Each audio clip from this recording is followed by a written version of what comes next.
டால்பினோட உடம்புல கண்ணி வெடிகளை கட்டி அமெரிக்க கப்பல்கள் மேல மோத விட போறாங்க அப்படின்ற ஒரு செய்தி ரொம்ப பரபரப்பா பேசப்படுது. அதுக்குள்ள எங்க ரகசியத்தை கண்டுபிடிச்சிட்டீங்களா அப்படின்னு அமெரிக்காவை கிண்டல் அடிக்கிற மாதிரியான பதிவுகளை வெளியிடுறாங்க. கண்ணி வெடிகளை கண்டுபிடிக்கவும் அதிர்ச்சி கொடுக்கக்கூடிய அளவுக்கு ஒரு தற்கொலைப்படை தாக்குதலை டால்பினை வைத்து நடத்தவும் அமெரிக்காவால முடியும் அப்படின்றது ஒரு அதிர்ச்சிகரமான விஷயமா இருக்கு. டால்பின்கள் கடலுக்கு அடியில அப்படி சந்தேகத்துக்கு இடமான வகையில ஏதாவது கண்ணி வெடிகளை கண்டுபிடிச்சிட்டா பயிற்சியாளர்களுக்கு எப்படி தெரியுமா அதை காட்டி கொடுக்கும். அது இன்னும் கேட்கறதுக்கே சுவாரஸ்யமா இருக்கும். ஹார்மோஸ் நீர்ச்சந்தியில போர் தொடங்கினதுல இருந்தே ஒரே பதற்றமா தான் இருக்கு. இப்ப புது பதற்றம் என்ன அப்படின்னா, ராணுவத்தில் பயிற்சி பெற்ற டால்பின்கள் ஹார்மோஸ் நீர்ச்சந்தியில இறக்கப்பட்டிருக்கு. டால்பின்களை வச்சு தற்கொலை படை தாக்குதல் நடத்த போறாங்க அப்படிங்கிறது தான் செய்தி. இது பத்தி அமெரிக்க பாதுகாப்புத்துறை செயலாளர் பீட்டர் ஹெக்ஸேத் கிட்ட கேள்வி கேட்டிருக்காங்க. அவர் சொன்ன பதில் தான் அதிர்ச்சி அளிக்க கூடியதா இருக்கு. இன்னைக்கு நம்ம தற்கொலை படை டால்பின்கள் பத்தி பார்க்க போறோம். உண்மையிலேயே அப்படி ஒரு விஷயம் இருக்கா இல்லையா? ராய்டர்ஸ் மற்றும் வால் ஸ்ட்ரீட் ஜர்னல் ஒரு அதிரடி செய்தியை வெளியிட்டிருக்காங்க.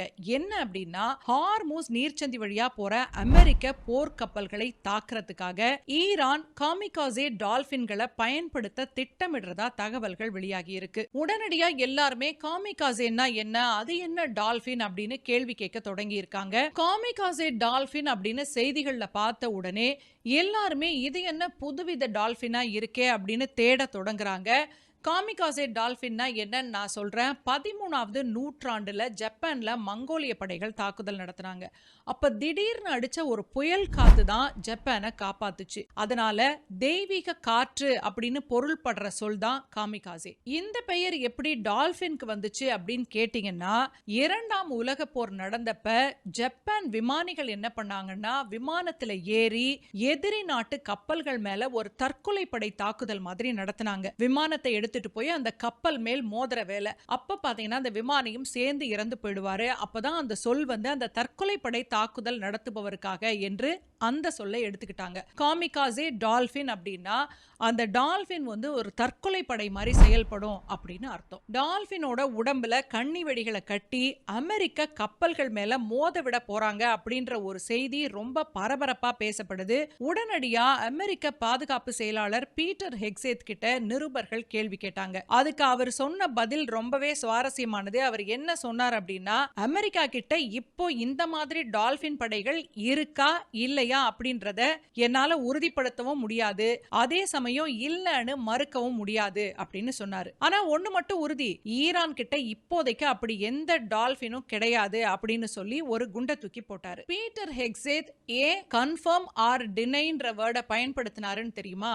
அமெரிக்கா 1960 இருந்தே மெரைன் மேமல் புரோகிராம் அப்படின்னு ஒரு திட்டத்தை ரகசியமா நடத்திட்டு வராங்க. கடலுக்கு அடியில இருக்கிற வெடிகுண்டுகளை கண்டுபிடிக்க டால்பின்களை அவங்க பயன்படுத்துறாங்க. ஆனா ஈரான் கிட்ட இருக்கிறது வெறும் பழைய தொழில்நுட்பம் அப்படின்னு அவர் கிண்டல் பண்றாரு. இப்போ உங்களுக்கு ஒரு கேள்வி வரலாம், டால்பின்களை எப்படி இதுக்கு பயன்படுத்துறாங்க?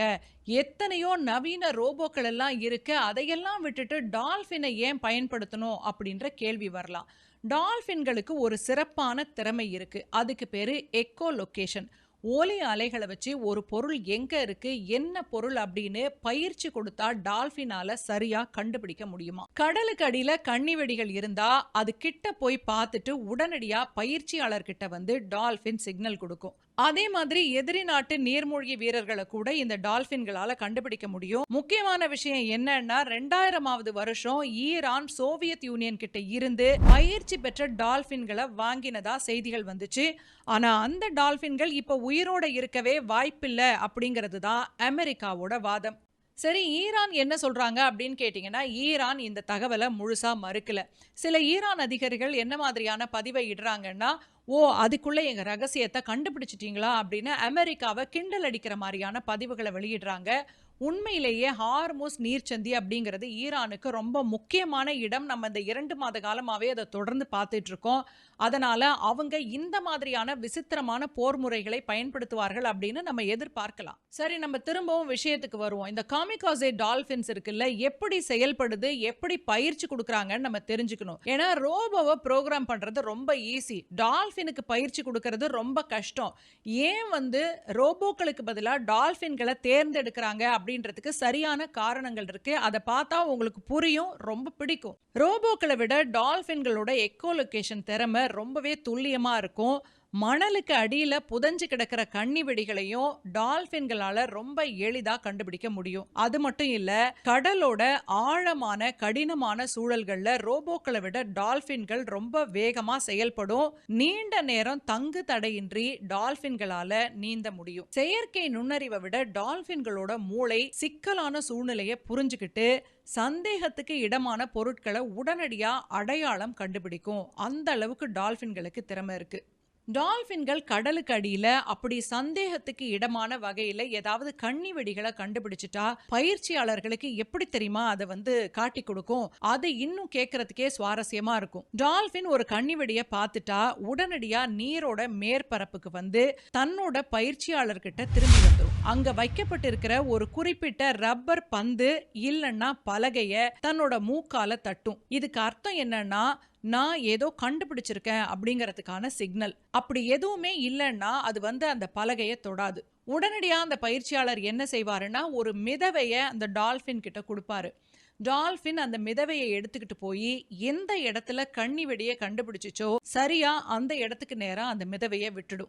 உடனடியா பயிற்சி பெற்ற வீரர்கள் அங்க போய் அந்த கன்னி வெடியை செயலிழக்க செய்வாங்க. அந்த மிதவையில பாத்தீங்கன்னா ஏதாவது ஒரு சிக்னல் அந்த மாதிரி ஏதாவது ஒரு சிஸ்டத்தை வச்சிருப்பாங்க. சரி, இந்த மாதிரி கன்னி வெடியை அகற்ற பணியில டால்பின்களை வச்சா ஏதாவது அந்த டால்பினோட உயிருக்கு ஆபத்து வந்துராதா அப்படின்னு கேட்டீங்கன்னா அதெல்லாம் இல்லவே இல்லை. டால்பின்களை பொறுத்த வரைக்கும் கன்னி வெடி ஆபத்து அப்படின்றது இயற்கையாவே அதுங்களுக்கு தெரிஞ்சிருக்கு. அதனால கன்னி வெடிக்கு பக்கத்துல போகாம அந்த மிதவையை மட்டும் அந்த இடத்துக்கு பக்கத்திலேயே அது வாயிலிருந்து வெளியேற்றிடும். விலங்குகளை போருக்காக பயன்படுத்துறது சரியா தவறா அப்படின்ற வாதம் ஒரு பக்கம் எழுந்திருக்கு. இந்த விவகாரம் இப்ப ஈரான் அமெரிக்கா இடையில ஒரு மோதலையும் ஏற்படுத்தி இருக்கு. எது எப்படி இருந்தாலும் இப்ப அமெரிக்க பாதுகாப்புத்துறை செயலாளர் பீட்டர் ஹெக்ஸேத் இந்த விஷயத்தை மறுக்கவே முடியாது. காரணம் என்னன்னு கேட்டீங்கன்னா, 1960களில் இருந்தே டால்பின்களை அவங்க இந்த மாதிரி பயிற்சி கொடுத்து வளர்த்துக்கிட்டு இருக்காங்க. முதல் முறையா பாத்தீங்கன்னா ஒரு பார்வை இல்லாத டால்பின் எப்படி அந்த ஒலி அலைகள் மூலமா ஒரு இடத்தை கண்டுபிடிக்குது, ஒரு பொருளை கண்டுபிடிக்குது அப்படின்றது தெரிந்ததிலிருந்தே இந்த மாதிரியான பயிற்சிகளை அமெரிக்கா தனியார் ராணுவத்துக்காகவே கொடுக்க தொடங்கிட்டாங்க. அதனால அவங்க கிட்ட பயிற்சி பெற்ற டால்பின்கள் இருக்கிறதுக்கு நிறைய வாய்ப்புகள் இருக்கு. ஒருவேளை ஈரான் கிட்ட இருக்குதோ இல்லையோ, கன்னி வெடிகளை கண்டுபிடிக்கவும்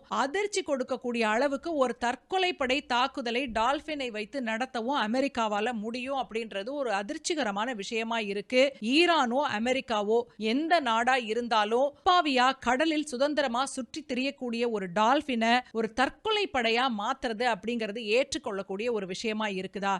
நீங்க என்ன நினைக்கிறீங்க இந்த விஷயத்தை பத்தி? டால்பின்களுக்கு அபரிமிதமான திறமை இருக்கு இயற்கையிலேயே. ஆனா இதை தவறான முறையில நாடுகள் பயன்படுத்துறது அப்படின்றது உங்களுடைய பார்வையில எப்படி இருக்கு?